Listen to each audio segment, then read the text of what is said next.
Literally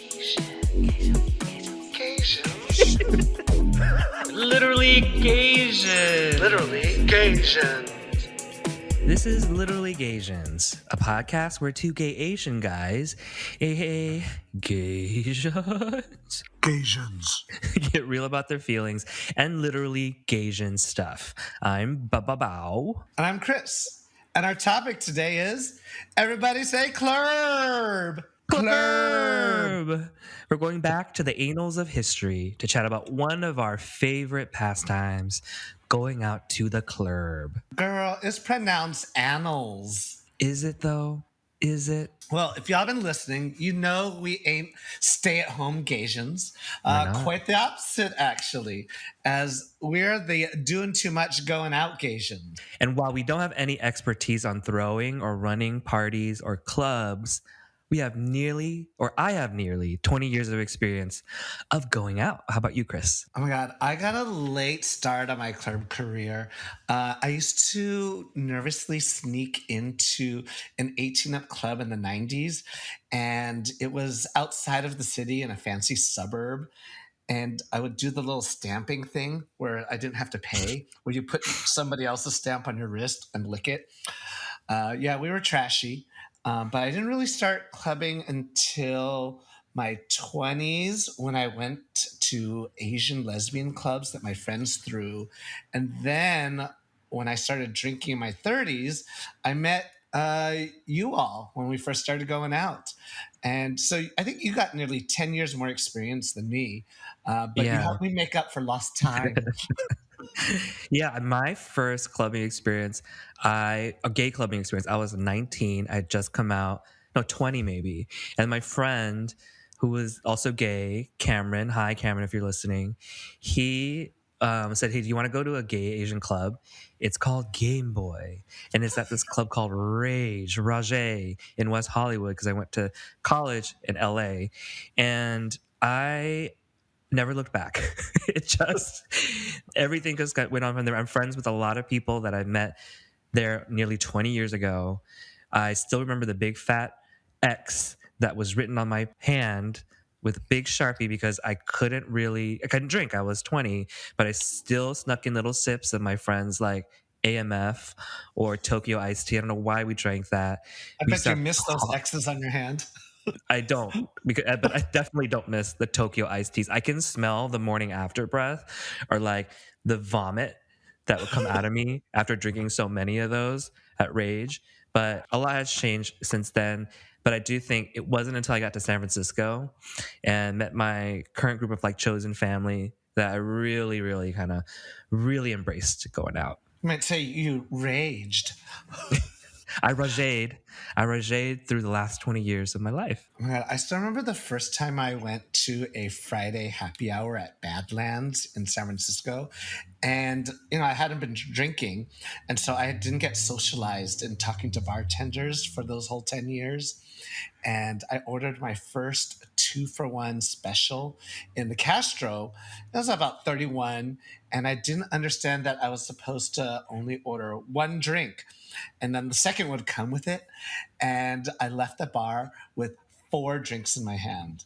I think I made out with somebody who had a boyfriend and blacked out later. So I guess it was a good night. I still remember my first Badlands experience. I just moved to San Francisco. And I remember that 2-for-1 drink. One of those drinks is 2 drinks in one. It's a double. And I remember the taste of it, so bitter, and remembering how are these drinks legal? How is everyone ever getting anything done when they go out in the Castro? Because these are so strong. And then fast forward like a few years later, I was like ordering intentionally 4 different drinks to save on the side because like happy hour was ending. Mm-hmm. And it really just spoiled me for the rest of my life. Yeah, you got to get those drinks in before 9 p.m. And it's in the land of the heavy pour. I think the Castro has turned a lot of gays into alcoholics. Yes, there are times we've had to figure out ways to be very intentional about cutting back. And a lot has changed. A lot has changed since that first Friday happy hour at Badlands. First of all, Badlands doesn't even exist anymore in the Castro.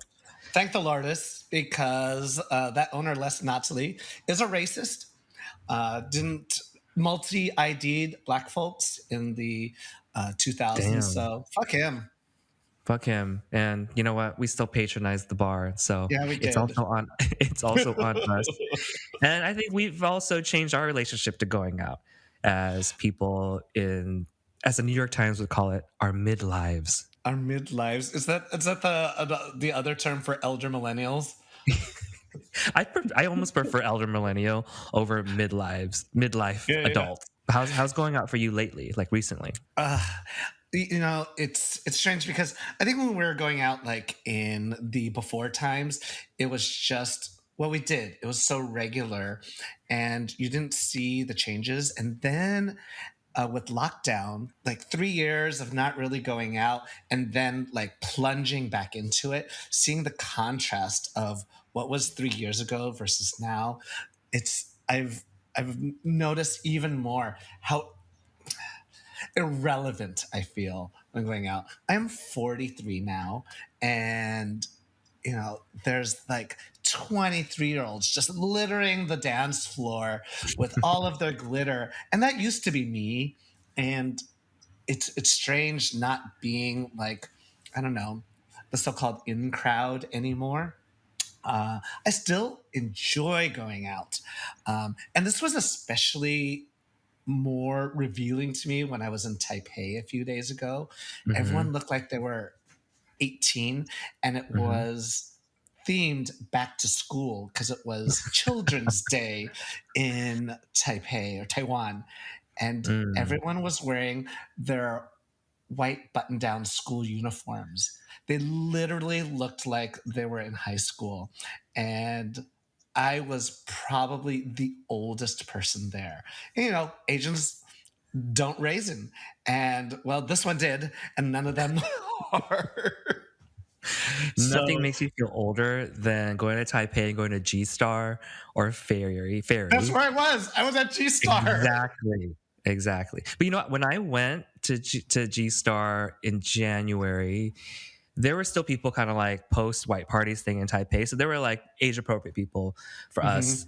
Hmm. But yeah, most of the people there just look really young, or like they're probably our age, but because of the Asian don't raise in, just look very, very young. Yeah, like there was a time when I felt like we were the San Francisco gays, and now I feel like I'm San Francisco history. Oh, me too.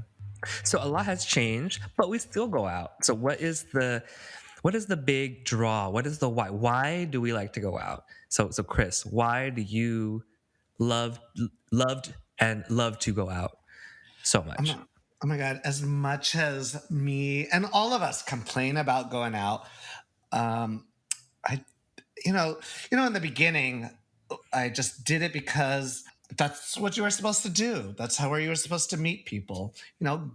Gays can't just meet people out, like on the Hmm. baseball field. I don't know whatever the straight people do. Baseball field. And The baseball field. and Yes, we so we don't have a baseball field. we're relegated to bars and clubs. And I was like doing a lot of like community stuff, and although that was one place to meet people, I think I was just trying to branch out a little bit more. And what I've learned over the years is that I really like the social connections. Not all of them are very close, but they have led to much closer connections. And I just really enjoy that. I love being around the people I know. And as I get older, I just only want to be around the people I know. And I'm not even great at like talking to new people, but we're all out and we enjoy each other's company. And it's just so fun. It's so fun. It's so comfortable. I think a lot of people feel that way, and there's a lot of people who don't feel that way. Again, the stay-at-home Gaysians, which we are not, but I respect how amazing they can spend time on their own, building a lot of more interesting hobbies than our hobby of going out. But for me, why I love going out is I guess it is shortchanging my most of my desires going out by saying this, but like I just believe that I am what this Vietnamese people call ham chơi. And if you're Vietnamese, you know the term ham chơi as meaning a person just really loves to play or have fun. And so they say it to little kids like, he won't do his homework. He's ham chơi. He just wants to play video games, or he wants to just play out in the yard. But as you get older, they use it to describe the party Vietnamese people, like the outspoken Vietnamese people. And you have many of those in your life, many of them in my life, who like to go out and do this term called nhậu, which is like drink. And my dad is of this ilk. And generationally, he's passed it on to me. Did not get passed on to my sister. But I just love to be around other people, like you said, just be around other people, connecting, feeling this energy, not caring about anything else in the world. And I also love the music. I love music. I love dancing. And when I'm dancing, sometimes I feel like I'm in like another trance, or like I am not worrying about taxes, not worrying about work, and just being in my body and having a good time. For a while, I also loved like going out because of the unexpected. Like, what can happen this night that we go out? And it's kind of like an addiction to serendipity. Like, what's going to be the funny thing that my friend's going to do? Who am I going to meet and make out on the dance floor? Am I going to go and have a funny hookup story after and be able to tell all my friends about it next day at brunch? And I'm always down to go out, if only for having a wild story to share the next day. Oh my God. I remember those years when I kept saying, I'm going to do it for the story. I Yeah. still remember Hmm. you were heading to the end up, and I was like, "Oh yeah, yeah, drop me off." And on the way, I'm gonna go to what I learned was a surprise orgy, but that's for another story and podcast. Oh, But then, because that didn't go so well, I met up with y'all at 3 a.m. back at the after party because, well, we did it for the story and I was ready for the next one. yeah. I still remember leaving the end up, one of the trashiest but most amazing places in LA, in San Francisco, for because I met a guy and we went to his home, which was an SRO. We got to his room. He opened the door, and he's like, "What? Wait, come in the room." And he told me to come in the room, and made me stand in the corner because his full size bed was up against the wall because he didn't have enough space. He's like, "Okay," and then so he made me stand in the corner so he had room to put the mattress down on the floor. And I was like, well, I'm here already. This is kind of, but I'm here. I'm not trying to be classes, but the guy was still hot, and it was just a new experience for me. But then I still hooked up, and then guess what I did? I went right back into the end up to meet up with you guys. I don't know if you remember this story. I too, but it's weirdly familiar when a time like I rarely left you all because I was more of a bros before hoes kind of person. But every once Yes. in a while I was like, well, you know what? It's about me tonight. And I left and I also ended up at an SRO and he was Oh. on the top bunk, which was really close to the ceiling. So we couldn't sit up while in his bed because there was not enough clearance. And so that made for a very awkward evening. And I was like, this isn't really working for me. So I walked out of his room, went to the shared bathroom to wash my hands, and then walked back to the end up to meet you guys at another Totally. 3 or 4 in the morning. There's so many wild stories of us going out pre-pandemic. That was another time, but we loved going out so much. We even continued clubbing virtually during the pandemic. What was that party we kept signing on to every Friday or It was Saturday during the Hydrate pandemic? Chicago. We were Hydrate so Chicago. pressed. Oh my God. I was sitting alone in the living room while my roommate was asleep. My hue lights flashing to the music while we were all on a Zoom call of like 40 of us together trying to hop rooms like there were different Zooms like of different parties like there were different rooms at the club. I know, we were like, well, okay, who are you still feeling this hydrate party? Because we're gonna go to this more like Burning Man live stream on Twitch, and so we like would jump there for a while, and then like Hmm. have like, okay, well, here's my drink, Marty, and then like hop back and just like vibe on my couch in my apartment alone. And Okay, remember in the Hydrate Chicago virtual club, they would keep switching randomly to different people's Yes, webcams. they would spotlight you, and if you were spotlighted, it was so special.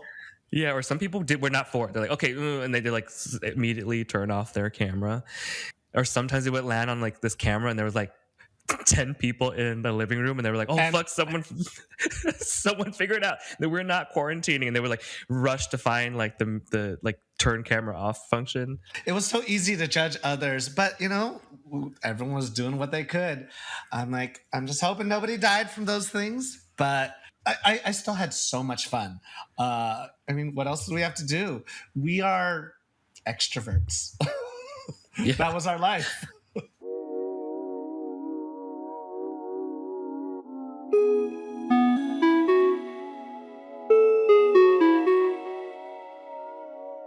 Okay, say Gaysian just came out, new Gaysian in town, and they want to go out for the first time. What options do they got? Well, there are a lot of options, but the one we're going to focus on from our experience and the funnest to reminisce are the two main categories that I made corny jingles for. So hope you're ready. Oh God, here we go The first again. one is when the club's Caucasian, yeah, you know you into whites. I wish we could record this face to face so I could slap you in person. So these are regular gay establishments. Gonna be mostly white folks or not Asian folks, but there's like some Asians there. I'd like to rephrase that Okay. as primarily white gay establishment. We're regular Yes. people too. We are regular people too. Predominantly white institutions. That's what HBCUs call like the other colleges. Predominantly white institutions. But in Mm-hmm. these predominantly white institutions, you can sometimes find a rice patty. So what is a rice patty, Oh my God. I Chris? was so disgusted and excited when someone first pointed at the crowd of Gaysians at Badlands in San Francisco, like Mufasa to Simba, saying, "This entire land that you see is called the rice paddy. We don't go past where the shadows are." And I've also heard the rice cooker. Oh, It's we rice cooker? congregate. Yes, we congregate. There'll be all the non-Asian people, the rest of the club, and somehow, and usually by the front door, there's a large group of Gaysians, and they don't always know each other. It's Mm, fascinating, but we like to congregate. Maybe there's a comfort level. Maybe hmm. it's I don't know what it is, but we always find each other, and we roughly stick together. Yeah, I think that was really it was a reality when we used to go to Badlands in the 2010s. Oh, the 2010s, the full decade in the The aughts, the 2010s, aughts. the aughts. That we would go Thursday for happy hour, and then there would always be the rice patty, which half of our friends are friends of friends or people who are fans of Asians. But I've never heard it called the rice cooker before because to me, rice cooker really means something else. And you definitely use two fingers in my rice cooker, girl. Oh my god, two in the pink, and then two in the asshole. And so, okay, you know how like some black folks give a nod to each other in primarily white establishments to acknowledge each other's presence. And in the olden days, when fewer of us Asians were congregating, if I showed up to an event and there was another of our brethren there, they would clutch onto their white man, their boyfriend, as I was seen as competition. This happened all the time. It was like me in the 90s, to date myself. But I'm really glad this hasn't really been the case anymore in San Francisco. The Zoomers are here helping stopping this generational trauma that we've all been living through. Do not be this Gaysian. Stop clutching onto them. Well, you're fine. Just be confident in your relationship. Yeah, and I feel like it's changing the idea of like rice queens when we go out. So rice queens are people who aren't Asian who are really into Asian guys. And I do feel like when we used to go out, the rice queens were a lot more creepy. And I feel like they're not as creepy. Yes. They're not as creepy these days. You know, like creepy, just a little like a little rapey face. Or But a lot rapey phase. or, yes, or like a little like Dahmer, like little It- Dahmer vibes. But they're they just got the not as creepy glasses and the anymore. beard. They're very To Catch a Predator. Very To Catch a Predator. But I don't feel that as creepy anymore because, like, I feel like when you meet, may say, a white guy, a black guy, or a Latino guy who's really into Asians, he seems to be pretty nice. If you ended up hooking up with him or going home with him, and you're like, "So have you always dated Asian guys?" They're like, "Yes, I have. That has been a preference since college." Is that an issue for you? I've thought a lot about it. I was like, damn, this person's been processing it. And We have the before language now.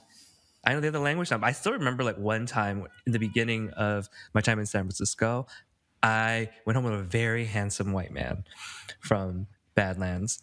I was really, really drunk. And the minute I stepped into his apartment in Soma, the first thing I noticed was his kitchen had one of those IKEA dish racks. And the only utensils in there were chopsticks. I was like, Oof. And then we started making out, moving into his living room. And I'm like, why is there the hugest fan with art of a peacock in it and cherry blossoms over his couch?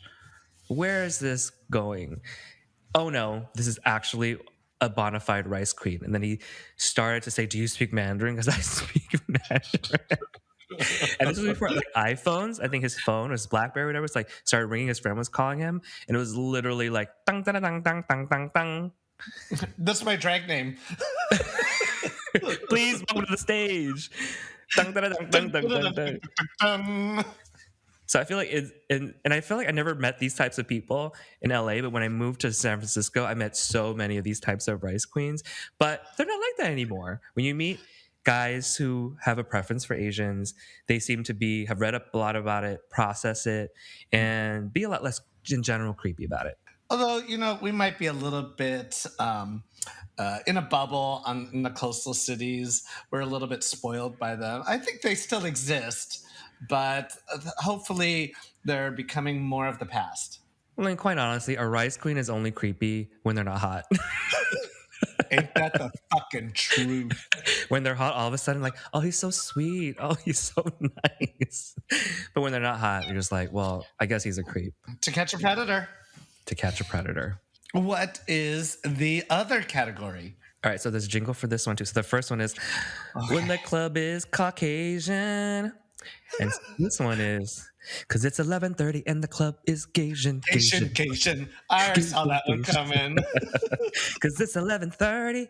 Anyway, so it's 11:30 in the club is Gaysian. So these are parties and nights run by Gaysians for Gaysians.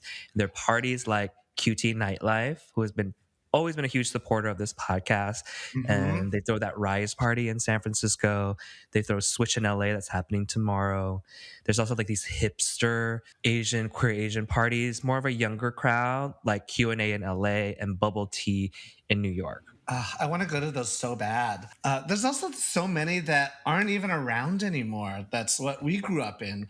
And like Club Dragon, Shangri-La in SF, Game Boy in SF and LA. The names, best and worst. I love that. They're just so on the nose. And they've been around for a long time. And there are history. Estee in that previous podcast talked about how these clubs used to be for Asian men to meet white men, like N Touch in NSF. It was a different time. Club Drag was so fun. Remember the flyers for that? It would be like a thirsty anime character, but Club Dragon written in like chopstick font. In the chopsticks font. And we thought it was so cool because it was our safe space. And you can't talk shit about it at that time. We only can back at it and laugh, but it was what you used to say, our sanctuary. Yeah, it was our sanctuary. And I see how cool and well designed these like newer, younger queer Asian parties are now, and then their flyers or the advertisements are now. I'm like, if you went back and looked, girl, at the flyers that used to be around my time, That's racist. that's so racist. But so in these clubs, you're gonna find a lot of Gaysians and all types of Gaysians. And we have a bias. We're in a coastal city. I'm in LA. You're in SF, so we're California Gaysians. But you'll find gamers there, pandas. So those are like bears, but Asian. Twunks, and hipsters. There's also non-binary folks, and there's always that one token girl, that one token Asian baby girl someone brought who's getting too drunk and her eyelashes are like struggling to stay on. Okay, so on to like a more basic, super basic question. Can when you go to like Asian club, whether it's like when the club is Caucasian or whether it's and the club is Gaysian, what should you wear? Obviously, I think you should wear absolutely whatever you want to wear. You do you. But there are some classics that you're going to see around the dance floor, including what me and Chris are wearing right now, which we like to call our emotional support black tank top. What is it about the tank top that we love? Like we love to wear out so much. I don't know. I remember when I was like a twink, I was all about the t-shirt. It was all about the graphic tee. That was the in item in the SF like Gaysian club scene. But as I start to work out, I got me some Michelle Obamas and I got to show them off. All this work. Something about the slimming black tank top. It just is beautiful on our beautiful skin. Yeah, and you know what? When you go to like straight Asian clubs that are like a little bit trashier, like us, the straight Asian guys wear the same thing. It's a different type of tank top, but they wear the same black. They wear a black rib tank top with chains. I think we just can't escape our Kevin Nguyen legacy. It's our Or heritage. destinies. It's our heritage. But okay, you know what other thing we see all the time? We've mentioned this in previous episodes. It's that black Uniqlo crew shirt. Why is The that black so popular? or the navy one. I don't know why. Or the all. If you go to New York or like or LA, it's the All Saints crew T-shirt. Like it's Because always that they little logo fancy, they there. classy. They classy, or they went to the outlet and they found it for cheap, which is probably they found the sale Way. online. And like I feel like it happened. Did it happen gradually or overnight? Like you literally see like 50% of the Gaysians dressed in this. Like someone just woke up and decided, like the Uniqlo and All Saints T-shirt is just going to be the uniform, the Gaysian uniform. It's culture. It's Gaysian And my culture. cheap ass, like I look at that little goat head logo and I'm just like, they just spent $50 on a t-shirt. It just drives me crazy. It's really I'm soft cheap. though. I'm cheap. Oh, It's there really you go. soft though. I know I own a few. Okay, and this other thing that tends to happen, particularly in LA, I don't know if it happens in SF a lot. Your phone might get stolen, girl. Is that why skinny jeans are the thing? You gotta keep them tight to your body. Bring a bag. Have a bag. In LA, people like the fashion bag, crossbody bag, or fanny pack, just to keep your phone so no one steals it. Even though they will literally Don't act like you didn't get your phone stolen from your open bag. from my open bag because I was making it out with somebody. But yeah, Okay, how rude is that? So imagine you're the thief. You see a guy making out with someone. He's my target. How fucking rude is that? I actually do think they stand in the corner and they look around who's getting really wasted because I was pretty wasted at that time. And they follow them around for a while, and you don't know this. You're just walking around like macking on people, and then they target you that way. And they've actually caught a few of them, and they have this whole like sting operation. Like one person steals it and hands it immediately to somebody else who runs out of the club and hands it to somebody else who runs to a car where they steal it, where they store all of it. It's so my God. crazy. Not to get too dark, but have you heard they caught those people in WeHo that Yep. were targeting men and murdering them just to steal their bank accounts? But Wow. I'm happy that hopefully is coming to an end. On a brighter note, then, Yes. what are some of the most embarrassing things you've worn out before? Well, like we all wear the graphic tee, but as I started to get my muscles, I started wearing the deep U-neck tank top, like Yes, you like did. down here, all the way to my belly button, and I was like so proud of it. I honestly felt liberated. I was like, oh, why did I have all this fabric on me before? This feels so good. And I look at pictures now. My iPhone pops up that little widget of old photos that I never intended to look at again. And I just look like trash. But I am proud of it. I am proud to be the the flaming dumpster of trash because I was feeling myself. I was feeling myself. I loved it. For me, it was not the deep U tank top. For me, it was the deep V neck. It was so LA at the time. So American LA, Apparel. the American Apparel deep V neck to show off the girls. I would go to the Abbey wearing that with a blazer. I loved my blazers. And when I first moved to SF, I would go out to happy hour, literally at Badlands or like Total or something, with my blazers. Until this day, all my friends will not let that go. Like, remember when you used to go to the Castro in a blazer? You're so This fucking is LA. It was this is hilarious. the land of the hoodies out in SF. You wear your favorite hoodie out. Or yeah, or your emotional support tank top. What's our next topic, Chris? When should you leave? Whenever you want, but to keep in mind that sometimes it's just really hard to leave. But what's our problem, Bao? We don't like to leave. We kind of never leave. So, like, this is not advice. This is this is our own personal problem. It's our observations from our experience. If you connect to this energy, great. If you don't, you're much better off. It's kind of it's both exciting and sad how many times the lights turn on when we're there. But I Oh, just yeah. I think in the beginning I was really sad. Like I honestly was like, oh my god! Not only does everyone look really trashy, you know, 'cause the sweat running down from all the AMFs that they drank, but it also is like, ooh, these are the desperate people that are still here. But what that turned into for us was, oh, that means it's time to go to someone's house to kiki. And I got actually really excited because I got to sit down and still be out. So yeah, it was just our extroversion going one step further. And there are other things that go on in the club that make it really hard to leave for us. So what's one of the first ones? Well, if you link up with a hot guy and start making out, you know, it's that rush of like just meeting new people, a stranger, you know, so, you know, your tongues, you know, writhing around each other, the possibility of meeting your next boyfriend in the meat market outside the club. It's that addiction to serendipity. Like I can meet that guy, and I don't have And to it like never work. happens. I mean, It never happens, but rarely happens.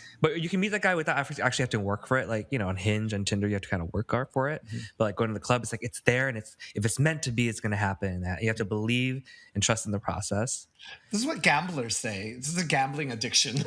Exactly. It's just an addiction, girl. Okay, the second thing that makes it hard to leave for us is that I feel the club finds ways to continue to like stimulate a dopamine rush in your head so that you don't ever leave. Like you think of leaving, but something happens and you're gonna stay. And so first of all, there's like reminders of sex everywhere, particularly with the go-go dancers. They're always Uh-huh. just really hot. And first of all, you should always tip your go-go dancers because they're considered local artists for me, and you should support local art as much as you can. And sometimes they're actually like full-on OnlyFans performers, which happens a lot in LA. But you can go to a Gaysian party, and it could be like some twink in a Pokemon helmet, and that's also really hot. And do you remember like in the Lookout? I don't know if they still do this. The Lookout in San Francisco, but they used to just pay legit softcore porn on the screen. There are still some bars that play just hardcore porn, and I think that's just something of yore now. Yeah. When it, you know, it's a different time. Now they're just playing music videos or AOC talking on the screen. Times are changing. Times are changing.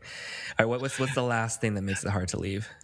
I mean, it's the music. You know, when the Yeah. music and the crowd is really popping, it's so hard to leave. Like they rev it up, like, oh, they'll play the popular songs at the beginning, and they rev up the BPM and just start playing the hits when it before it's closing. They want to get those Yeah. last, alcohol sales in, and we're here for it.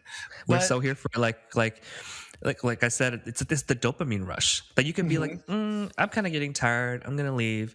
I'm about to walk out, and it's like, few times I've been around that track, and then the hollaback girl comes on. Like this, which happened to me last night. I'm like, well, I guess I'm staying for a couple more songs. Like just find a way to draw you back in. And at Badlands, my my boss who was gay at the time used to joke. Every song that they play from 1 a.m. to 1:45 a.m. is always better than the last because so then you never leave. You're about to leave, mhm. you're putting your coat on, and it's just like, nope, here's another banger. Here's Kelly Clarkson since you've been gone. Like they It's just keep always you there. one more song, one more song. Okay. But you know what? Even when the music is bad, or at least for us, we still stay because our crew is there, our crowd, like the chapel and the Badlands, they're not known for their music. I know I definitely hate the music at the chapel. I don't hate it. It's just not my favorite because I'm not a circuit queen. Like with in my group of Gaysians, I have no shame about the fact that sometimes I like to go to the chapel for Sunday Funday. But when you go outside of that circle, like you talk to coworkers, like, oh, where were you? Where'd you go after high top? Do you say the chapel, or like you're leaving and you run into another friend who's not in that group, and they're like, where are you going? The chapel? They're like, why? That is the trashiest place on earth. The music's terrible. But and now I'm just gonna embrace it. Like my community is there. All right, there's a lot of Gaysians there that I like to hang out with, and I think that's fine. Mhm. A good pair of earplugs and a couple of drinks are fine. And it's, kind of become the roughest part about going out because I don't always particularly love the places my friends frequent. But like I said before, it's the social You're connections. there for the connection and the memories. Okay, so then with this music, okay, the music you actually do like, what is to you the most iconic gay clubbing song of all time? It's funny because when I was younger, I didn't have a strong connection to music like a lot of people did. It wasn't until I started doing drag that I had to learn pop music to perform, and then I started getting really into music, especially after meeting all of y'all, and I learned so much music. But I still remember this fond memory of the first time I heard and saw the music video for Azalea Banks 212 at the club. Ooh, that's a I good it one. just made me go crazy, and every time it comes on, I just like it's now that nostalgic dopamine rush, and it's iconic and gets me going. As problematic as she She's is. so problematic. I will admit that I love her, but she is very problematic. For me, it's a basic one. I don't. It's not my favorite, but it's just the most iconic to me, which is "I Want to Dance with Somebody" by Whitney Houston. That song is probably Oh, 40 years old, almost 40 years old. But you can be in some like dark corner in Brooklyn or like Silom 2 in Bangkok, or it's like some like the only gay bar in El Paso or something, and you will never offend anyone. Everyone will know that song if you drop that track. I It feel just makes that you so so happy. hard. Yes. And I just saw the Whitney movie on the Oh, plane. Oh my God. I have a newfound, even larger appreciation for Whitney Houston, who I didn't even know had lesbian lover Robin. I love Whitney. And, you didn't you know, know she had a lesbian I lover? didn't know. What? Yeah, she was Oh, queer, girl. I've seen both different Whitney Houston documentaries, so yeah, that's always been a thing. And they just got paid her off to go away. Then, I don't want to talk about Whitney. It gets me so sad. Her story, her but whole family's story. But when you talk about gay clubbing, it's her Thunder Puss remix. That is Dun, dun, dun, dun, dun, dun, dun, dun, dun, dun. that is gay history. Like that's gay canon. Oh my god, it's the Gay best Canada. song. What's the most Gaysian clubbing song of all time? you hear it when it comes on, and it's like Naga Che Chai Laga, the Korean song after me. I don't know how you're really supposed to say that. That 21, I'm the best. It just always hits right at 1 a.m. or like 1:30, right before last call. And how can you resist like going all like, even if you're not a fan of K-pop, that song just gets you Mhm.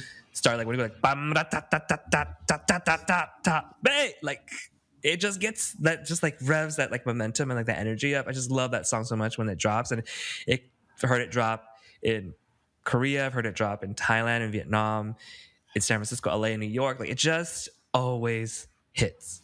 Love that song. How about you? So, being in the Rice Rockettes, one of our biggest staples was performing Nobody by the Wonder Girls. So, every single time it's clap clap point, we're just doing the choreo. It used to come up at Game Boy. I am so exhausted from the night, and then at like 1:40 a.m. it comes on, and all of us just start doing the choreography, and it's just so fun. It's burned into my head as like Gaysian song of the century. It's burned into my head as like Rice Raquette Cannon. Like it's that song and the Cell Block Tango. It's burned in my memory. All 40 to 400 performances of each song that I've seen you guys do. You always do those two numbers. And I still don't know the lyrics. Watermelon, watermelon. But we digress. Back to the question at hand. Okay, let's just say these are just some general tips that we are bad at following. Mhm. When should you leave? You should always leave when one, you get too bored. So we don't have this problem. But if you are a person who does get bored, don't stick around. Don't be a Deborah Downer for everyone else. You're just Yeah. standing in the corner yawning. I'm We see it in trying. your face. We see it in your face. We see it in your energy. No one wants to come talk to you. No one wants to talk to me. So if you're feeling tired, don't feel bad. Go home. Go home and have a great time You can at do home. something that Bao and I have no experience in, the Irish goodbye. You can do the Irish goodbye, yes, versus the standing there yawning and just bringing the mood down. So when you're too bored, yes, just go. And the second instance of when you should always leave is when you're fighting with your fucking boyfriend. Ugh. I feel like I've been anti-boyfriends, but this is just one thing. If you're fighting with your boyfriend, just leave. Don't be Or at there least and one of everyone. you leave. When do you leave? Why are you there? We know something's going on. You're telling, no, everything's great. We obviously know something's going on. You aren't talking to each other. You're separated. Maybe you even get even lit up some more and you try to like take shots and be even more chaotic. And I propose a new rule. So if you and your boyfriend cannot resolve your argument within 45 minutes to an hour, you leave. Stop hanging that shit over the vibe of the night. Let everyone else have fun.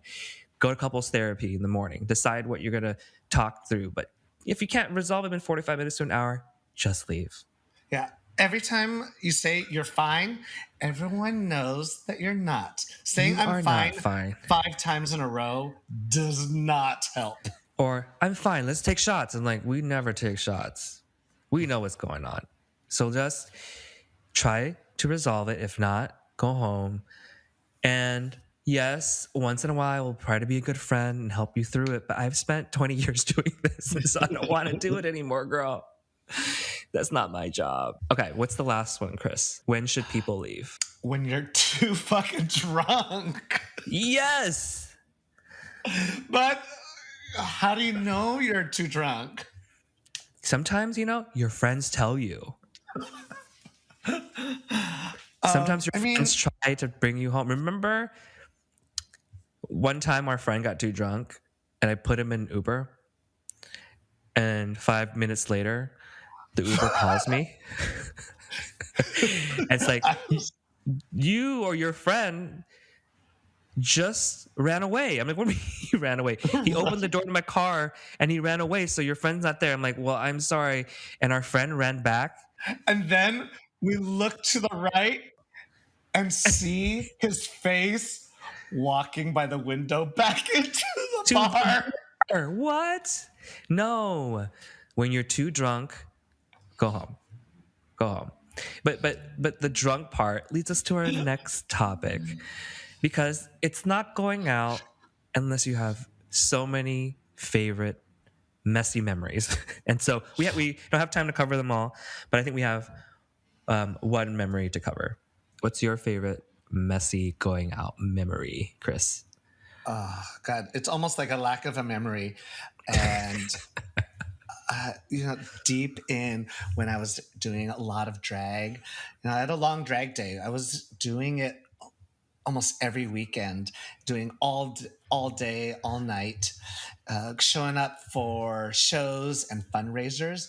And one day to night, I showed up at a club in Face after a softball fundraiser, and is around the time when I learned that everyone thinks drag queens are selling drugs because What? it's a thing. People came Oh. up to me and my drag sister, Lychee Minnelli, asking if we had Molly. It's just, I think that was probably a sign of what was to come that night. So, uh, like, basically later that night, I was not so sober myself, and I was dancing on the stage like an inebriated go-go dancer, I remember this. I was there. uninvited. Like they probably were trying to kick me off. Uninvited, And unsolicited. You weren't booked for the gig. You just took the gig. and I just, I thought I was looking cute, and I took a step back on the stage, and there was no wall behind me. I fell off the stage and I hit my tailbone on the edge and then continued further down, tumbling down. It's a good thing I probably was wearing my pads. It protected some of my fall, but by the next day, I couldn't stand up or walk because I either bruised or broke my tailbone. And that's not even the first time in that year that I What? hurt my tailbone. Like that Halloween, I was walking down the stairs and my heel broke, and I tumbled down the stairs and broke my tailbone again. So yeah, I haven't had a great time in heels and and Mm. clubbing. I should stick to performance and party, in my boy drag form. It was Yeah, a rough couple of months. I do remember that because it wasn't just a club. I think it was a legit circuit party that you and Lychee came to and just unprompted, uninvited, unsolicited, just got onto the speakers or like the stage thing and just started dancing in your heels. And I'm like, well, this is happening and it's just hilarious because it's, again, a wild story. But when you tumbled on, I just felt for you. I really did I, feel for you. I think the way other people describe it is that they were looking at the stage, they turn away and look back, and I was gone. Like, oh, he went off the stage. I'm like, yeah, he more fell off the stage. My messy going up memory is also not much of a memory and also involves drag. And it was when you and I did our own drag show once because we were writing the AIDS life cycle in 2016 and we needed to do a fundraiser to get all our friends into a room to give money. And so we did this like drag variety show, which was so fun. A lot of great fun numbers at the time. But anyway, after that was done, because that was like in the early afternoon on a Sunday, I full on had work the next day, and we decided to keep going out in drag, and it was so fun. But we drank a lot, took a lot of shots, took a lot of Jello shots, were completely wasted in drag. And at some moment, I totally lost you guys and blacked out, and only remember what you guys recounted. So I think at this point in the story, I think you should take over because I don't remember anything. I mean, you disappeared. So it was like a half a dozen of us, and we all kind of started splitting up around the Castro to look for you. And there was we went to one bar where we started asking around, and it was like, have you seen a drunk Asian drag queen stumbling around? And we just kept asking him. She's wearing purple hair, and nobody saw you. We hit all your favorite places, and nobody had seen you. And I think you went to the cafe and there was a drag show there, and you asked the host, which you know very well, some messy Asian queen didn't happen to put herself on the roster to perform tonight. Because it was amateur night. We thought you would just show up and start like singing and dancing. It reminds me of like one of my favorite Broad City episodes where they lose Abby because or Abby gets too drunk and then she leads Alana down some weird alley, and the bit is that like it's some like speakeasy 1920s club, and that Abby has this alter ego when she's messed up as like a cabaret singer. Val. Val. And like suddenly when I'm in drag and wasted and can't and blacked out, I become Bal or something. And It so is it one was of funny. the best episodes, and that was you that night. Nobody knew where you went. And my boyfriend at the time, finally, when he went home, he was really worried, I think. And by the time he went home, he's like, she's in bed and I'm trying to take her makeup off and she's just like what, like squatting my hand away. And I think what happened is I got wasted. I don't know what happened. I got, I think, into somebody else's Uber because I didn't have my phone, or maybe I did We have my had your phone. phone. You No, had we my had your phone. phone. Oh yeah, you had my phone. And midway through the ride, the guy realized like I didn't have the actual ride because he was taking me somewhere, and I was like, well, I'm going to get out here. And he's like, well, he started yelling at me. I'm like, okay, well, this is dangerous. I'm just going to get out. But luckily it was up the hill toward where I lived with my boyfriend. And I just walked up there and apparently I through just can't muscle believe you just memory, got remembered into a everything. random car I did. thinking I that you did. called a lift without your phone. I've never been that drunk ever again in my life. But again, it makes a great story. You're doing it for the story, if you Doing it can for the even story. remember it. I need someone else to always recount it, and I have a much better time listening to the story when someone does.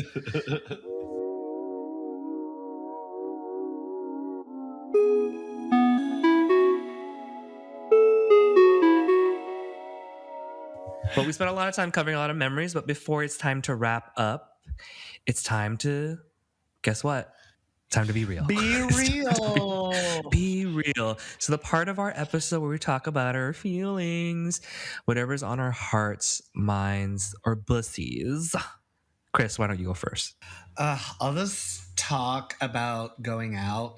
Um, it's just I still look fondly back at my early days of going out, and seeing like my first drag shows at T Word Shack. You can fill in the blanks. Hosted by the late Heclina. She's a local queen in San Francisco. And I was really down this past week as I've learned of her passing. I was in the Taipei time zone, and woke up to these text messages and messenger messages going, have you heard what happened? And I thought that it was an April Fool's joke because I didn't know what day it was because it was just like the time zone differences. And she had passed away while on tour in the UK. And I don't know, I see it as Heclina as the, like SF queer culture. She's what I grew up with and made me comfortable, so much so that like to put on a wig and become Doncha, the monster drag queen that I became. She was why I started doing drag, start doing crazy like conceptual numbers with bizarre storylines. It's why I didn't feel like I needed to be pretty because she was surely not a pretty queen. And Yeah. remember the days like she would be on stage eating someone out and then telling us what they had for breakfast. And I love that. And it's really sad to see her go. And so I'm still processing the loss of like this SF legend. It's really sad. And so I've been thinking about that a lot this past week. Me too. And I think I have the same topic for Be Real because, Heclina and the Rice Rockets introduced me to drag. And this was drag before Drag Race. And I maybe didn't find it in LA, but when I got to SF, I realized just what a force for just fun and good that local drag can be, because it was very local drag, right? And it was just funny. There's this whole like sensibility about how you thought about humor and how lightly you take your life and what funny ideas you can put together, like creatively, but not take yourself too seriously. Take life a little bit lighter, that I, as a serious person, kind of really needed in my life. And Heclina really did bring that. And there was always no shortage of events like T Word Shack. We won't say the full thing because, it hasn't aged well, but it was so amazing. I remember like going to my first event and you guys were in it, the Rice Rockets, and it was Kylie Minogue night. And Ah, all the performances were so amazing. And I was like, you don't, and it was all just local people, like some drag queen and her friends putting on like the most like amazing performance that made you gag or made you laugh. And there were a lot of comedy shows and roasts. And I just remember there was a roast of Heclina event. It's all her friends just sitting there making fun of her. And that's like kind of the sensibility we just grow up with, talking shit. talking shit about her ugly face or something, and she was there laughing at it, which helped me take life with a little bit more stride, take myself less seriously, and know that sometimes when people talk, your friends that you feel safe talk shit about you to your face, it's like kind of a fun thing. It shows how much they know about you that they can say something that, and I think it helped me kind of love myself more because I could laugh at myself. And that's what she kind of did. She laughed at herself, she laughed at us. I think she did a lot for the community, like you say. I was astounded when the community started learning of her passing. Of course, there's this our friends in San Francisco posting a lot of things. I was brought to tears when I saw that the Castro Theater had on the marquee "Rest in Power, Heclina," and um, then other loves just started pouring in, and you realize the impact she's had on drag. Now, not just on the local community in that set, but you saw Ben de la Creme, Jinx Monsoon, Raja, all these big name queens talking about how Heclina gave them their first opportunities and how much Heclina meant to them. And so, I don't know, for me, it feels sad. And if I'm super cynical about it, it's sort of like, what's the future of local drag with Drag Race? And maybe I'm projecting some sort of cynicism about like what that future will be now that like Heclina has passed.